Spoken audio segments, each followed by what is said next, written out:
Okay, so can everybody hear me okay? Is this good? All right. Just to give you a quick personal history of where I come from. I love the lumber business. It is got a tradition of the family-owned business that is second to none, really, in this country. The second and the third and the fourth generations, and the core values are continued through decades and centuries. And I love that, and that's not me. I would define the lumber industry for me as more of a lack of options than a calling. I was 18 and I needed a job. Those were my requirements. I'd worked some construction in high school, and I got a job when I was 18 working on the Gloucester waterfront, driving a forklift at a LBM company. I spent the next 17 years of my life there. A couple years in purchasing, a couple years in inside sales, 5 years on the road as an outside salesman, and the last 7 years as the vice president. I left in the spring of '08 to buy my own company, which is Timberline Enterprises. And Timberline's nothing special, don't get me wrong. I'm not even sure why I'm here speaking. But Timberline Enterprises started in Gloucester as a single store, $2.5 million location.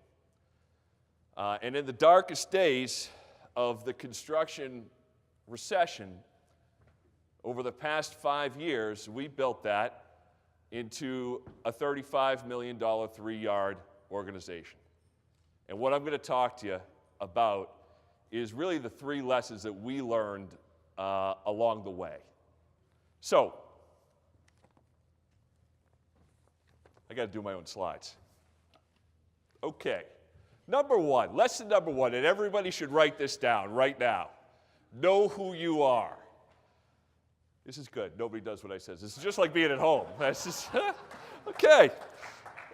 However obvious that this may seem, this is the number one lesson we learned. And to tell you how important this really is, I got to go back in time a little bit. This is going to be painful, okay? This is going to hurt. But most of the good stuff does. So, who is Timberline? Let's go back. 2007. We all lived this. I'm not going to read it because you know it. It was a precipitous decline in sales, business, operating profit. Every piece of our business was going to change. Like I said, in 2007, I was a vice president at an LBM dealer, and I was writing a 5-year plan of how we're going to deal with the new reality. The company that I worked for, we had a lot of interest. We had a contractor business. We had a retail business. We had a paint store. We had a gift shop. We had interest in development, construction. We did a lot of things, but we didn't do anything really well. We didn't really know who we were. And as much as I tried to write a plan to integrate all of our company's interests into a common theme, it didn't work. And I realized after several years, because I'm not that bright, that it wasn't the company that didn't fit into my plan. It was me that didn't fit into the company. That's harsh, especially when you've only had one job in your life, but so I left. I left in 2008, and I know what you're thinking. You thought this was a good time to buy a lumberyard. What I decided was what was going to happen here was going to level the playing field. Big companies were going to have to cut hard. I knew that. I worked for one. Small, hard-working, lean organizations were going to have an opportunity. So, knowing who you are means a laser focus on your mission, your customers, You market and you plan. Timberline Enterprises is a pro sales dealer. We sell to builders, contractors, and remodelers. Our number one focus is pro sales. Where our number two focus is? It's pro sales. That's corporate culture. That's what we believe in, knowing who we are. We never strayed from that. We believed that we needed to be laser focused to deliver the best value proposition to our customer. And that all goes into creating your corporate culture. For us, $2.5 million yard, when we started, I realized I don't need 30 employees. I need 15 hard, motivated professionals who understand the concepts of discretionary warfare. Because I'm going to spend the next 5 years of my life on the insurgency. That's how it is. But what we did was we created a corporate culture around that. We did it in our hiring process. And you know, a lot's been talked about how you hire. And when I talk about corporate culture, you should have a hiring question that's unique to your company. And I'll tell you ours, and it's, why is a manhole cover round? Who cares? I mean, is the answer. But it's an engineering question. And when we're asking a 19-year-old kid who's going to work in our lumberyard, I want to know how he thinks. And the answers we get are unbelievable. And it's not about knowing that the right answer is that it's the only shape that won't fit inside itself and fall down and kill the guy working in the hole. Who cares? I get answers, well, because the machinery is set up and da-da-da-da, the manufacturing is a cost-benefit product, and, you know, I mean, the rack that holds the manholes, there's only one company that makes the rack that holds the manholes in the round. I mean, you can't believe that we got the answers. But it just lets us know how somebody thinks. When we hire somebody to work in our yard, the question that is asked internally is, what can this person do in 5 years? And if we can't answer that the way we want, that person doesn't get hired. That is our corporate culture. And I'm going to get to that a little bit later. Creating a culture of winning. I got bad news. You've been lied to. And it's a myth that we perpetuate. And somewhere, somebody told you at some point in your life, doesn't matter whether you win or lose, it's how you play the game.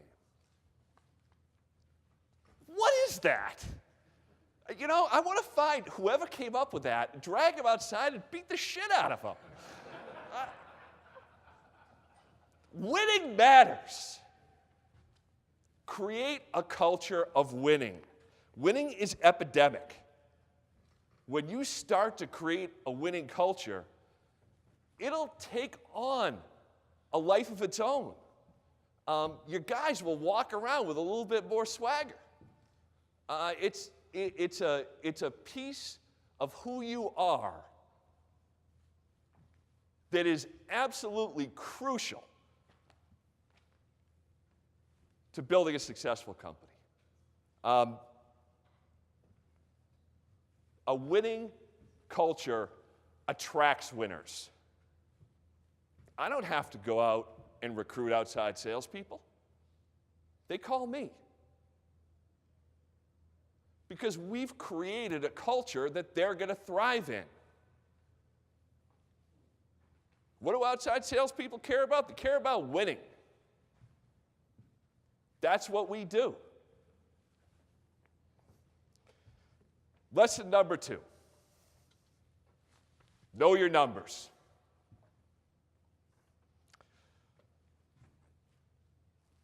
You should all have written that down. Jesus Christ. Embrace the budgeting process. Most important part about embracing the budgeting process is being honest about who you are. See lesson 1. Timberline, I'll put myself right out there. I know who we are. We are the Oakland Athletics of the lumber business. For those of you not familiar with the concept of Moneyball, let me lay it down for you. There's rich lumber companies here. There's poor lumber companies here. There's 18 layers of primordial crap, and then there's us. We have to run lean. We have to embrace a zero-based budget for one simple reason. We don't have the money. It's easy to do it when you don't have any other options. Budgets are sexy. I'm telling you. And I know nothing draws requests for vacation time like you announcing that you're going to begin the budgeting process. But do it, embrace it, love it. It's the most money that you're ever going to make in the entire year. I mean, I don't know how you don't get excited about that. I love the budgeting process. No, it isn't in your numbers from a budgeting process. And when I say no, it isn't in your numbers, this is a big part of the puzzle to us. Your corporate culture isn't in your numbers. Never make any decision in your budget that is going to affect your corporate culture in the wrong way. See lesson 1. Know who you are first. Build your budget around that. We have to make money. Like I said, we don't have a choice. In 7 years I served as a vice president, and in the 5 years that I've served as a president, I've never operated a year in the red. Not one. We make money every year. And we make money every year because we have to. It's a lack of options. And if you start from that place, then chances are you're going to end up somewhere close to it. We know, as a matter of function, that our operating costs can never exceed 20%. It's a reality, and we build everything in our budgeting process around that. I know that as a function of payroll, my payroll can never exceed 50% of my total operating costs. It's a reality of life. It's a hand that I've been dealt. You know, sometimes life is about playing out a shitty hand. So all of these things aren't ideas for us. They're reality.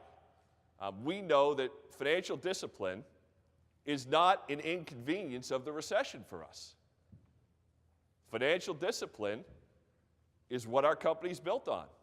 And the great part is we don't have any history before that to fall back on. Now, we can't say, this is how we did things 20 years ago because we're 5 years old. There's a lot of value to that. What should be in your numbers? Profit. That was easy. Invest in your balance sheet. You know, when we started thinking about what we wanted to do and where we wanted to go and who we wanted to be, the biggest component that we lacked was money. And what we said is, where we are in life, corporate profits are needed by the corporation. We need to invest in our balance sheet. And if we consistently invest in our balance sheet, we're going to put ourselves in a position of growth. And companies who place themselves in a position to grow will grow. But you got to put yourself there first. Take a hard look at your balance sheet. If that line of credit, you've been over $1 million on that line of credit for 18 months, that's not a line of credit. That's permanent working capital. Term it out. Be honest with your budgeting process. That is what we learned. Creative financing. I'm not going to spend a lot of time with this because I could do another 2 hours on how you finance a lumber company from $2.5 million to $35 million in the darkest days of the construction economy. But what I'll tell you is this. Have a great relationship with your bank. Know your banker. Know your banker's boss. Know your banker's boss's boss. Attend bank functions. Keep your ear to the ground about what's happening internally in the bank because at some point, somewhere down the line, that is going to affect you. Have a great relationship with your bank and send your financials to 3 other lending institutions each year that you think you might want to do business with. Because by the time you figure out you need to go shopping for a new banker, I guarantee you it is not going to be a time that is convenient for you. Speaking from experience. So, how did we get from 1 yard to 3 yards in 5 years?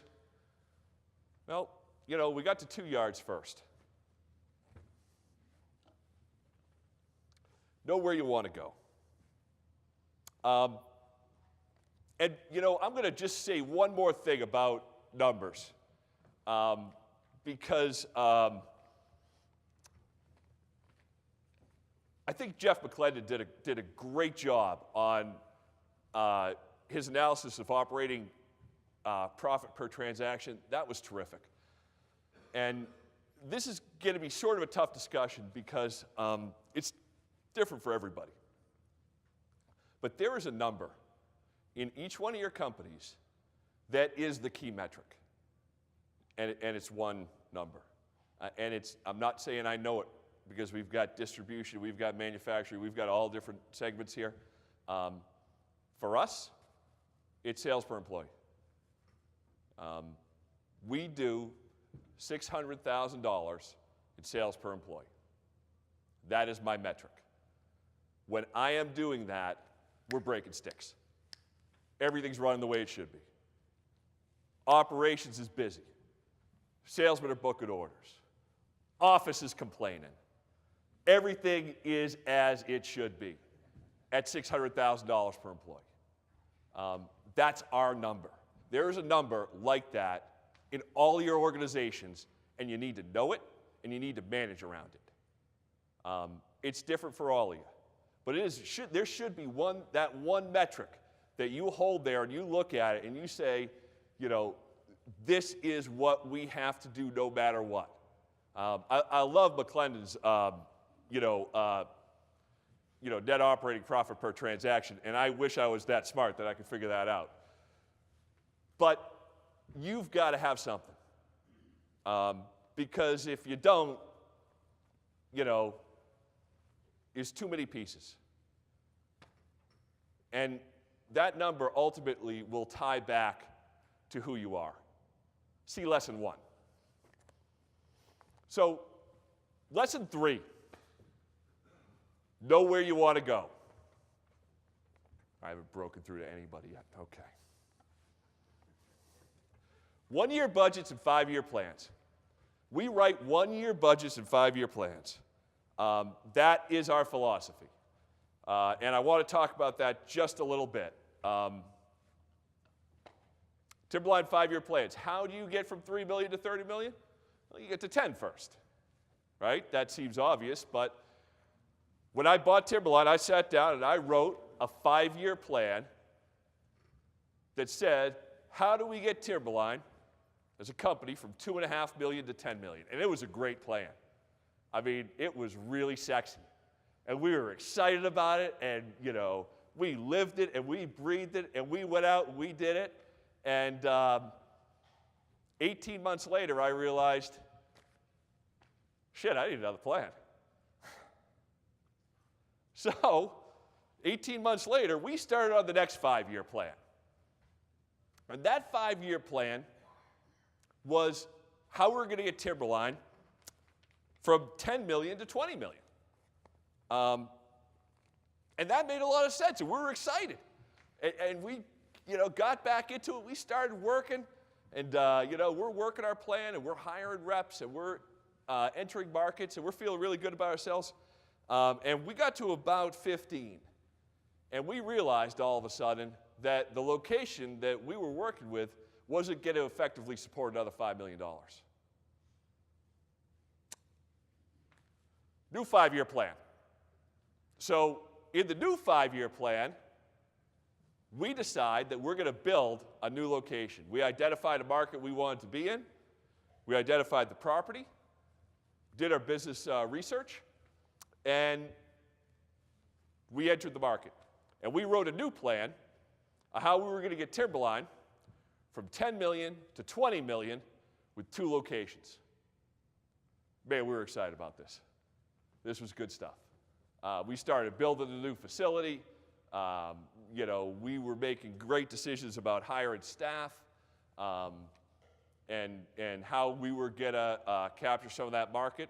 We were taking a little bit different approach. It was more of a nuclear strike versus the guerrilla warfare that we'd fought in the past. But it made sense at that time. It was by opportunity. And I remember I was sitting at the closing table with the lawyers and the bankers, and we're signing over the papers, and I'm signing away everything I have and everything I ever will. And my phone rings. And it was a gentleman named Bob Gove, who owned a small lumber company about 15 miles to the south of me in Beverly. And he called and he said, Chris, I got to talk to you. We got some real issues. Revenues could drop under $1 million this year. And I don't know I'm going to be in business in 30 days. And I said, Bob, I'm kind of in the middle of something, but can I come by tonight? He said, yeah. And so I left there, and I drove over to his shop, and I said, listen, if you want us to get involved in this, don't sugarcoat it for me. I'd rather have one bullet in the head than 3 in the chest. Give it to me straight. And he did. He opened up the books, and I went through them, and I said, I got good news and bad news. As it is with most things in life. The good news is I could probably help. The bad news is I don't think you're going out of business in 30 days. I think you're going out in 2 weeks. And his response to me was, listen, Chris, this company's been in business 113 years, and I don't want my family's name dragged through a bankruptcy, and you do what you need to do. Okay. New 5-year plan. So now we got 3 locations. I knew that the Gove location was only going to work if I got it to $5 million in the first year. Plus we had Newburyport, and we'd moved some staff now to assimilate into the new geography we were working with. And so, we had to write a new 5-year plan of how we were going to get Timberline from $15 million to $35 million. So something should be obvious to you by now, if you have not been completely asleep. And there are 2 things that I'm guessing that you would get out of this. The first is what we got out of it, which was we suck at writing 5-year plans. And we thought about that for a while. And, we said, should we just rename them? I mean, we could just go back and rename these 2-year plans. And all of a sudden, that would all make sense. I'd be some kind of genius. But that, nobody was in favor of judicious rewriting of history. So what we said is maybe, and just maybe, because we've been so focused on our 5-year plans, we're just accomplishing them faster. I'm not sure whether or not that's true, but I'm convinced the theory was sound. And when we talk about get to 10 first, we had 2 major growth events. One was on purpose and one was on accident. I mean, if want to call a spade here. And the reason that it happened, though, was because we had created a position of growth for ourselves. We were in a position of growth. We were known in the market as the guys who were growing, who were expanding, and that's why we got that call. If you want to grow, you have to put yourself in that position of growth. How do you create growth in a shrinking market? Externality, and this is a shameless attempt on my part to look smarter than I am. Externality, economists would define differently, but we look at this, the 60% of why anybody buys anything that doesn't have anything to do with what it costs. And that's been covered in great depth here under the values and the perceived values. And what I want to just say as a caveat to all of that, is value is perceived, it's intangible. And your value proposition, in my opinion, needs to change with each customer. Because your value proposition to that customer needs to be valuable to him. And what's valuable to an individual customer is going to vary. Think about that. And when you create that value proposition, think of who you're sitting in front of. We do a lot of research before we sit with a customer. Before I'll sit down at a table with a guy, I will know everything. That's part of what we do. I will know wives, I will know kids, I will know pets, hobbies, mistresses, whatever. You need to walk into that room knowing more about him than he knows about you. And that is how you're going to be able to create that value proposition. And the same thing that's true with vendors talking to me. If a vendor doesn't know how I want to create profitability, you are never going to be able to offer me a value proposition that's going to make sense. Yeah, maybe you get lucky, but you've got to understand how I want to arrive at profitability to offer me a value solution. So, buying business, I'm going to talk about this real quick. If you want to grow from $2.5 million to $35 million in 5 years of the worst construction economy that is out there, do you have to buy business? Yeah, absolutely you do. Come on. Wake up. This is how we look at it, and this is important. We don't buy business. We buy two things. We buy wins and we buy looks. Okay? If you want to buy a look, it's for a strategic reason. We don't do random. There's always an objective. Sometimes, to find out if we really want to do business with a customer, we need to buy a look. We need to get in there and figure out whether or not we can make money with this guy. Second part of that is we buy wins. Sometimes, and I'm telling you, because I've sold on the road for a lot of years, you're an outside sales rep, one thing goes wrong for you, you lose a job, doesn't have anything to do with you, another thing goes wrong. All of a sudden, we call it quicksand, and all of a sudden you're in it. My sales manager and I, unbeknownst to that sales rep, will look at it and we'll say, whatever the next job that comes over his desk has strategic, important value to Timberline Enterprises, and I'm buying that job. Now, I doubt whatever it is has got any strategic importance to me, but I'm buying a win. Because, look, as I said, winning's epidemic, but so is losing. Sometimes you need to buy wins. When you do it without conscience. When you have to buy business, and this is unpopular, but that's me, be ruthless. No one wants to come back as an outside sales rep and say, wow, we went hard after that. We really were going to put our best number in the ring, and it just came up short. Don't do that. Be ruthless when you need to do it. Expansion into new markets. Maintaining your corporate culture as you grow. So this is a big issue for us. And when we looked at our organization and we knew we were going to be 3 yards, we had to come up with the answer to a problem. And that problem was, what organization has carried their corporate culture across a vast geographic space with limited resources and had the greatest success doing it? The answer to us is the Texas Rangers. 19th century, Texas was a disaster. War with Mexico, civilian uprisings, insurrection with the Indians. It was their fault for being on our land before we got here.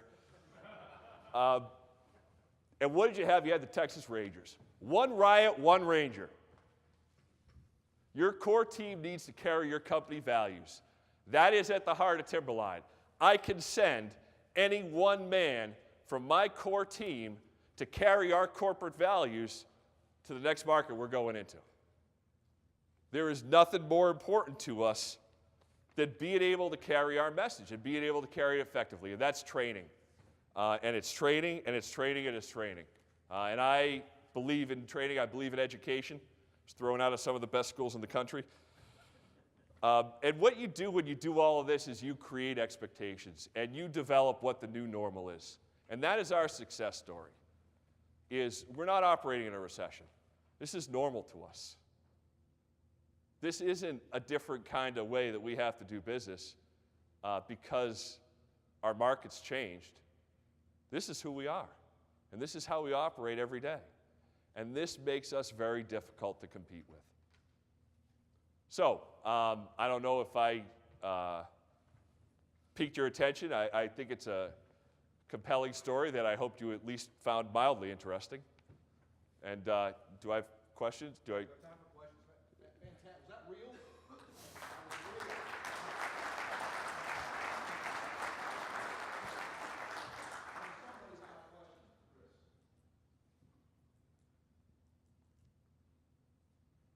Wow. This isn't my thing. You know what? I came from a blue-collar family. I'm going to answer that. Working class, blue-collar family, great people, hardworking. And my mom was a translator and a secretary. And my sister got great literary and linguistic ability from her. And in true recognition of the depletion of the global gene pool, I got height. And so when I talked to her, and I said, I got to give this talk, and it's important that I don't suck. What do you think I should do? And she said, I want you to wear this tie. I said, really? She said, yeah, just hopefully that'll take some effect away from what you're saying. Is that helpful at all?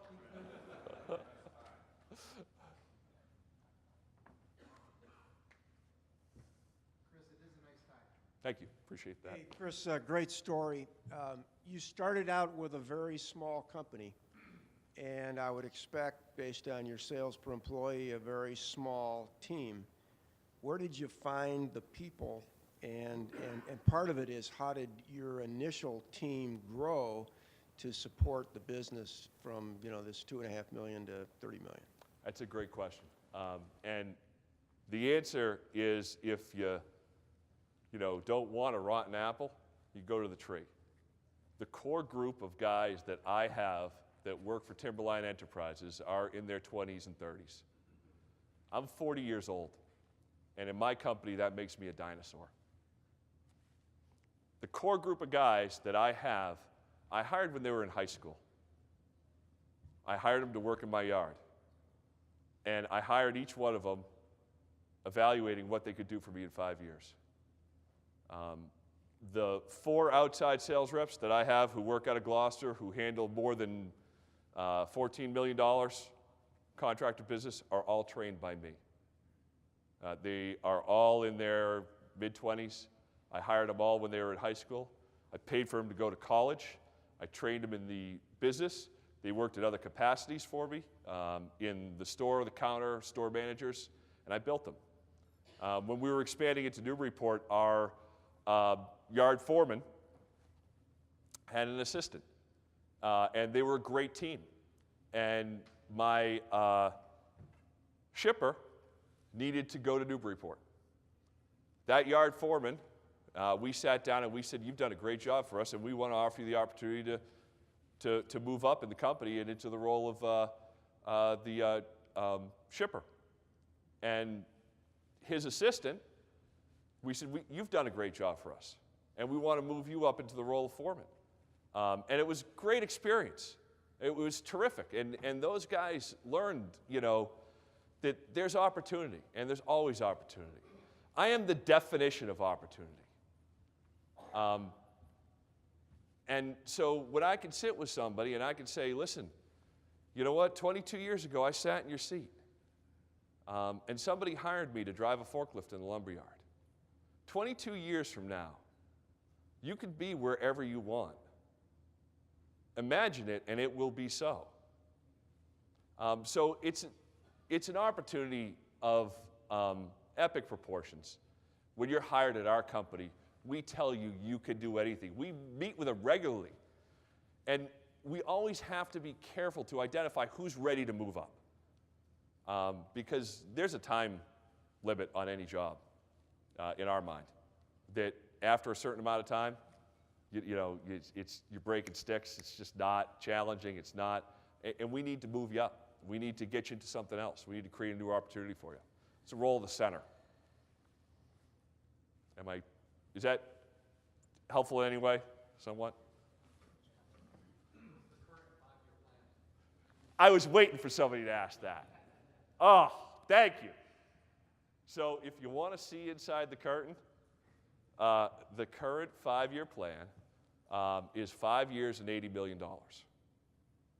Now, and you know what? Nothing, I don't think that's anything spectacular. Don't get me wrong. I'm not that impressed with myself. But the big part of the 5-year plan is 5 yards and $80 million, maintaining $600,000 per sales or per employee. There's only, on the top pro sales 100 list, there's 11 companies that can say they do better than that. That's how I measure it. Was there? Chris, how would your customers describe Timberline? You know how they would describe us? In ests. Where's John Vrabely? Is he here? They would describe us in an est. We are the hardest working lumberyard that you ever met. I'm a president, and in the early days and last week, it's nothing for me to be hanging off the arm of a boom truck with an arc welder in my hand, freeing up a bolt. We work hard. And if they were going to describe us to you, that's what they would say, is, man, we have never seen anybody work as hard for our business as these guys do. And that's corporate culture. We built that culture for a reason. We knew we weren't going to have any of the resources of every other company out there. Talent, we weren't going to have it. Money, we weren't going to have it. Equipment, we weren't going to have it. There were a million things that we weren't going to have, but there was nobody who was going to be able to tell us when to stop working. We will work harder. It takes 2 people to say no at Timberline, and I'm one of them.